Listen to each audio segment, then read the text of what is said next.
네, 일봉에너지 6번째 시간인데요.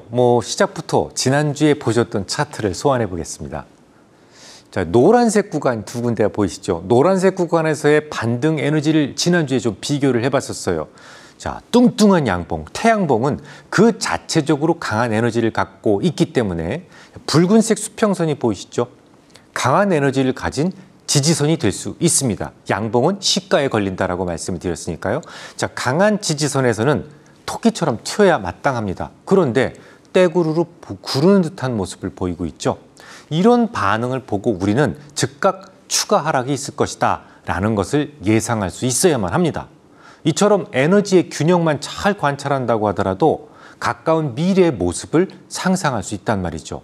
저항값이 얼마나 컸었는지, 지지력이 얼마나 컸었는지를 먼저 따져 보셔야만 하겠지만 그 에너지에 대한 파악이 모두 완료되면 이후에 그 에너지 라인에서의 주가 반응을 살피는 것이 중요합니다. 저항이 무척 강함에도 작게 반응한다든지 혹은 지지력이 강함에도 무디게 반등을 준다면 이건 정상적인 모습은 아니죠. 앞서 보셨던 그 차트의 모습이 일반적인 투자자들에게는 그저 평범해 보이는 모습일 수도 있겠지만 태양봉의 에너지를 가늠하고 이에 대한 반응을 보고는 매도를 결정할 수 있어야만 차트의 고수가 될 수 있단 말이죠. 나중에 제가 또 절점과 원인점 편에서 다시 공부를 말씀을 드릴 건데요. 이 원인점과 관련된 에너지는 거래량보다는 파동의 형성 위치가 훨씬 더 중요하거든요. 만약에 말입니다. 최종 파동에서 형성된 원인점이라면 그 저항은 기간도 거의 무제한입니다. 기간이 없어요. 때문에 다소 계산이 복잡해질 수 있습니다. 하지만 최종 파동이 아니고 그냥 일봉 하나 자체에 서린 에너지라면 매우 단순하게 계산이 됩니다. 그저 거래량이 크면 클수록 강해진다. 에너지의 힘은 강해진다. 그리고 그 봉으로부터 멀어지면 멀어질수록 약해진다라는 것만 기억하시면 돼요. 대략 3개월 정도가 유효기간입니다. 이는 지지력의 근본, 즉 원인점이 없기 때문이죠. 물론 3개월이라고 제가 또 말씀드리니까 딱 부러지게 3개월 이렇게 공식처럼 외우려 들지는 마시고요. 그렇게 규격화시키는 것은 저쪽 일본 사람들이 참 잘하는데요. 저는 정해진 규칙을 별로 좋아하진 않습니다. 단지 대개의 경우 그 정도면 소멸하더라라는 정도이지 무조건 3개월 동안 에너지는 유지될 수 있어. 혹은 3개월 이후에는 전혀 에너지가 없다. 이렇게 생각하셔서는 안 돼요. 예를 들어서 거래가 엄청 많이 실린 태양봉이라면 6개월까지도 그 에너지가 그대로 살아있는 경우도 종종 생깁니다. 그런 경우 유연성을 발휘해서 좀 더 저항이 연장될 수도 있다라고 여러분들이 생각하시면 돼요. 사실 이렇게 감으로 결정해야 되는 것들이 참 많습니다. 기술적 분석은. 그래서 글로 설명드리기가 참 어려운데요. 거래량이 얼마나 많이 실려야 3개월 이상 갈 수 있는지는 종목에 따라서도 다르거든요. 예를 들어 개별 종목이고 코스닥에 조금 잡주에 속하는 종목이라면 평상시 거래량보다 5배 이상 터져도 이건 태양봉이라고 보진 않아요. 그냥 강한 양봉 정도로 보죠. 그런데 코스피 200 종목에서도 좀 대형주에 속해 있다면 평상시 거래량보다 20%만 더 생겨도 이건 매우 강한 일봉이다라고 해석할 수 있거든요. 그러니까 스스로 여러분들이 차트를 많이 보시고 경험치를 늘려서 스스로 감각을 익히는 수밖에는 없단 말이죠. 또 지지의 에너지가 강하다고 해서 무조건 매수해야 되느냐? 그것도 아니에요.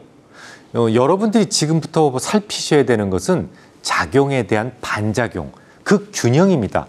이 지지력의 에너지가 무척 강한데 떼구르르 구른다면 매도하고픈 생각이 즉시 들어야 되고 자, 강한 저항인데도 꼿꼿이 버텨준다면 이건 매수 버튼을 자신 있게 누를 수 있어야 된단 말이죠.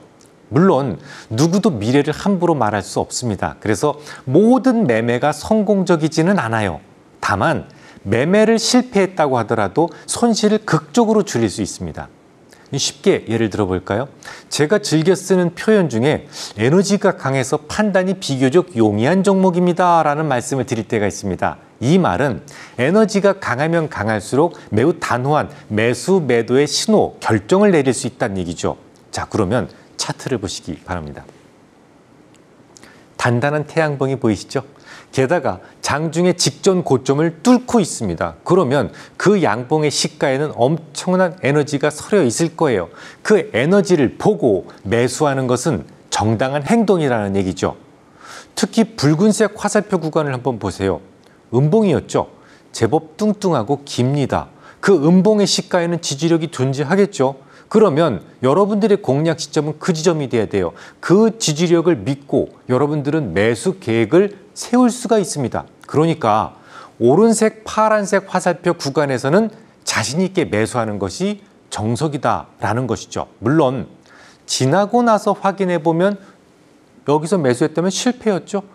그날 사실 2,500억 원의 유증이 발표되면서 지지선을 훼손해 버렸습니다.